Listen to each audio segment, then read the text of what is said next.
Ladies and gentlemen, without further ado, I'd like to introduce to you the one and only, the critically acclaimed author, Mr. Michael Hassan Allen. Yes, Ssassy Radio. How's everybody doing? Hope everybody's doing well. Glad to be here with DJIDA Show. Incredible. Yes, indeed. We're going to get right into it. Well, let's start it off like this. For all of y'all that's tuning in that may not know, me and Mr. Allen go back, I'll just say a couple of decades, but we've been doing this for years. So, Mike, why don't you just start off and just let them know a little about yourself and what it was that inspired you to write the book.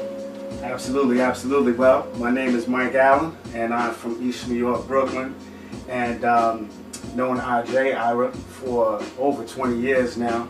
Been a privilege and a pleasure. And the name of the book is The Strength from Within, Windows to My Soul. And it is an inspirational story of an inner city boy's journey to manhood. And that inner city boy is actually me. And it's just my rise and growing up in the 1980s in the projects of Brooklyn, New York. And just really parallels my life as well as my mother's life, who's from Alabama. And she was estranged from her family and never got to meet her family. She was number 7 out of 9 children. So as you can imagine, I had a lot of aunts, uncles, and cousins that I never had a chance to meet. And actually on this day last year, my family was able to find my brothers and I was in the process of writing the book, and just with them connecting with me and my family, my brothers and I with the family, was just a great ending to the book. So it's really talking about just the different obstacles that I had to endure growing up in East New York. So anybody knows anything about Brooklyn and East New York during the 1980s, it was definitely a war zone, definitely a tough place to be. And to be able to survive that story, I had to write about it, because in that process, unfortunately, I lost a lot of childhood friends.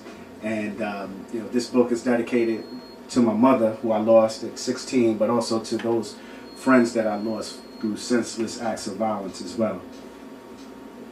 Okay, let's back it up a little bit real quick here.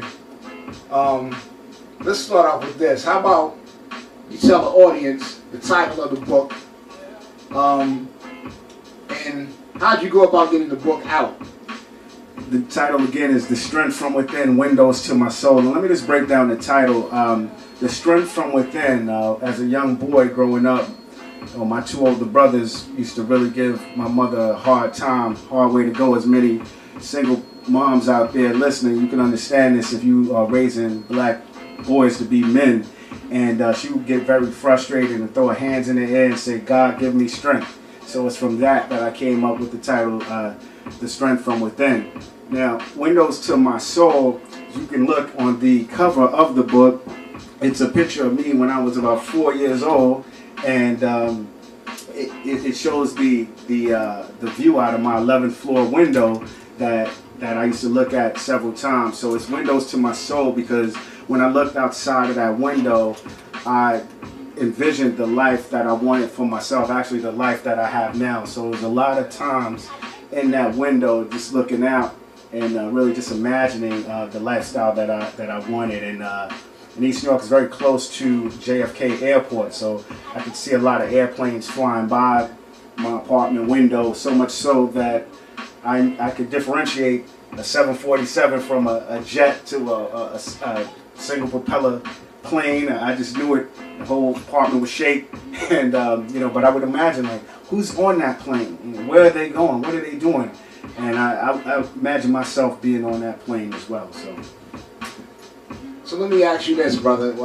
Growing up in East New York, I know, depending on exactly where you are and the type of people you run with, how was that transition growing up from East New York to ending up going to SUNY New Paltz? What was that like to go from like that type of environment to a college environment where everything's focused on academics? Wow, that's a great question. I knew that I wanted to go to New Paltz from the age of 12 years old. I had a god brother. I have a god brother by the name of Kier, and he was my role model coming up. And pretty much everything that that brother touched turned to platinum in my eyes. And when I was 12 years old, my mother and I, as well as his mother, we went up to New Paltz to see him act in The Raising of the Sun.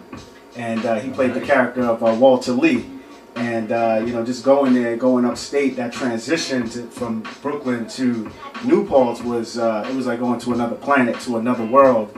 And you know, this, if you ever been to New Paltz or just upstate New York in the Adirondack Mountains, I mean, it's just picturesque, very just beautiful, just mountains and you know, just water, lakes, and so forth, and just the smells. I can still remember the smells.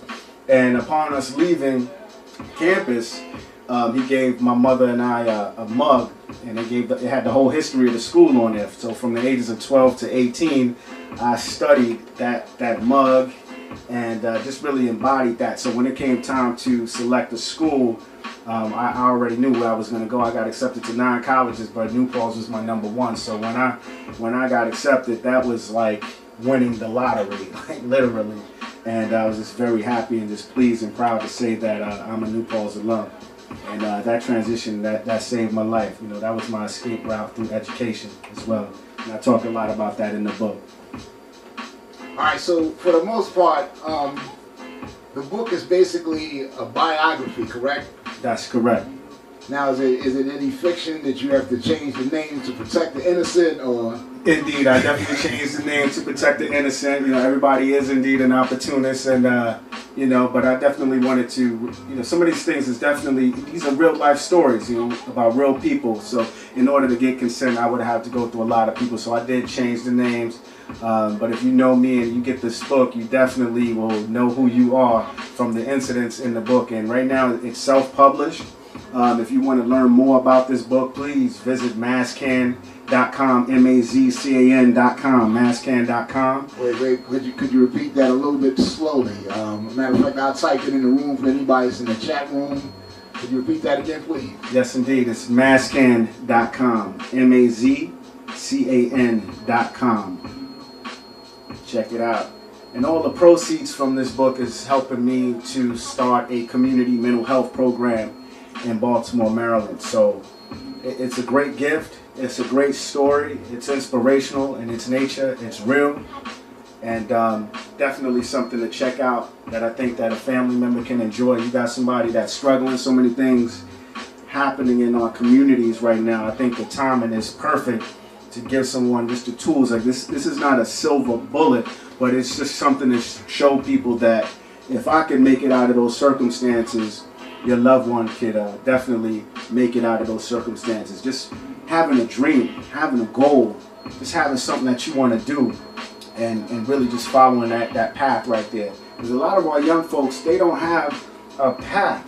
You know, they just kind of just driving without no destination and just crashing into people and places and organizations because they don't have the direction and or the goals. So this book can definitely be helpful to get them on the right track. So right now you reside in Baltimore, Maryland. Could you give a little insight into what it is that you do there? Because I know you've gone through being employed by others to becoming self-employed. Could you speak on exactly what it is you do in Baltimore? Absolutely. Well, 5 years ago, well, let me take it even further before 5 years. I'm a social worker by trade. I got my master's in social work from the University of Maryland in 2003. And since graduating from there, I worked at Hopkins in community psychiatry to shock trauma for about 4 years. And then I went into corporate and I was an account manager, left there and went to work for our beloved federal government for 2 years as a contractor. And I got cut, I got fired. And after I got fired, I had a degree and I said, well, what am I gonna do next? And I said, do I want to work for somebody else and be vulnerable? Because I was real vulnerable. I mean, for anybody out here, any listeners that have ever lost a job, somebody, you walk into work and they say, you gotta go. That's a tough pill to swallow. So I never wanted to be vulnerable like that again. So what I did was I launched Mazcan Enterprises, and Mazcan means Mike and Zoe. And Zoe's my 7-year-old, Christian is my 23-year-old, and Nancy is my queen. So That's the name of the company, and what I do with that company, with Mascan, is I go to different organizations in the Northeast region and even some outside of the jurisdiction as well, and I do workplace trainings and clinical trainings. So also when you go to mascan.com, you'll see the types of services, the types of trainings that I've conducted for organizations all across the country. That's a good look. 5 years strong. We're going to rock out to this beat real quick. We're going to take a little break for a second. We'll be right back with Mr. Michael Hassan Allen. Cheer.